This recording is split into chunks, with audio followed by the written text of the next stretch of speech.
집값이 얼마나 떨어지면 사야 될까 궁금하시죠? 지금 알려드리도록 하겠습니다. 안녕하세요. 재테크 읽어주는 파일럿입니다.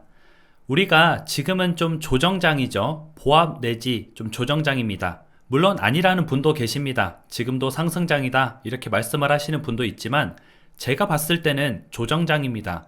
대부분의 아파트들이 8, 9월 달에 비해서요. 호가를 한 1억에서 2억 정도 낮췄습니다.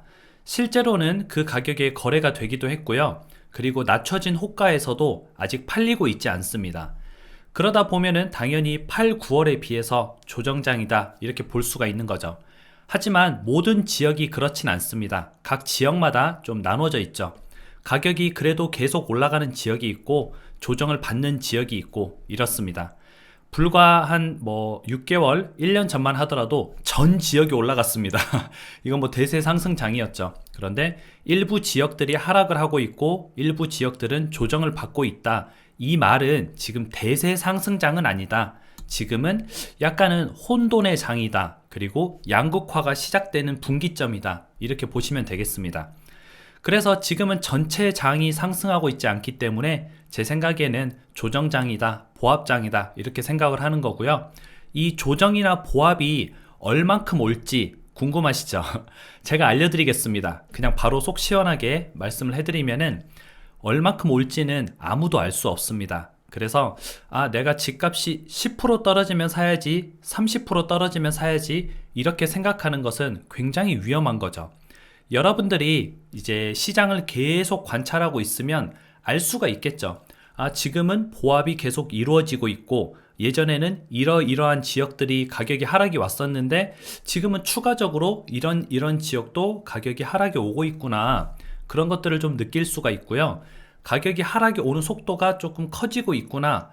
그러다가 이 하락이 오는 속도가 조금 줄어들었고 뭔가 사람들의 매수세가 다시 좀 붙기 시작하고 지금은 좀 반등을 할 수 있지 않을까? 경기도 좀 살아나고 주택시장이 좀 활발해지는 것 같은데 라고 느끼는 순간이 바로 매수 시점입니다. 그래서 우리가 계속 주택시장을, 부동산 시장을 관찰해야 되는 이유고요.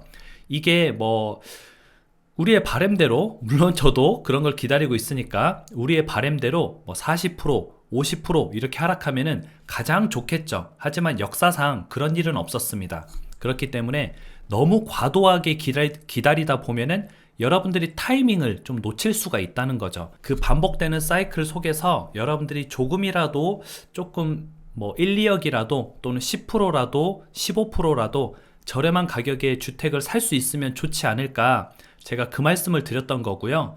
실제로 1억이라는 돈이 굉장히 큰 돈입니다. 여러분이 집값을 1억만 싸게 사도 엄청 이득이에요.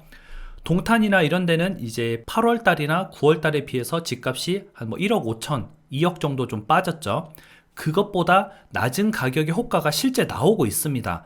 여러분이 8월에 안 사고 지금 사면은 1억 5천 정도 싸게 산 겁니다. 그런데 지금도 그 호가에 안 팔리고 있으니까 굳이 지금 달려들 필요는 없죠. 쭉 기다려 보다가 가격이 조금씩 더 빠지는 걸 보고 지금은 더 이상 빠지지가 않네? 매물이 나왔었는데 소화가 되기 시작하네? 그런 타이밍을 좀 노리면 좋다는 거죠. 이건 동탄을 예로 든 거고요. 각자 원하시는 지역들이 있을 거 아니에요? 내 집 마련을 하고자 하는 지역들이 있을 텐데 그 지역들을 유심히 관찰하고 있다가 이 정도는 좀 반등을 한다 싶으면은 주택을 구입을 하셔야 됩니다. 물론 내가 원하는 만큼의 하락이 아니라서 좀 아쉬울 수는 있습니다. 하지만 나는 20%를 예상했는데 한 12%, 13%에서 반등을 시작했어요. 그러면 그거라도 잡아야 된다는 거죠. 그래서 여러분이 무조건 몇 프로 가격이 떨어지면 사야지, 몇 억이 빠지면 사야지, 이것은 좀 현실적으로 잘 맞지가 않습니다. 그때그때 상황에 맞게 대비를 하시기 바랍니다. 지금 상황에서는 기다리는 상황이고 또 나중에 6개월 후든지 1년 후든지 또는 3년 후든지 그때는 지금은 또 사야 되는 장이구나 하면은 그때 상황에 맞게 본인한테 가장 가성비가 좋은 베스트한 내 집 마련을 하시면 가장 좋겠죠. 그래서 여러분들이 나는 내 집 마련을 언젠가는 해야겠다, 내 집을 언젠가는 사야겠다, 그래서 그 마음을 꼭 가지고 계시고요. 내 집 마련을 하는 타이밍은 내년이에요, 내후년이에요, 이게 아니라 시장이 반등을 할 때, 그때가 내 집 마련 타이밍입니다.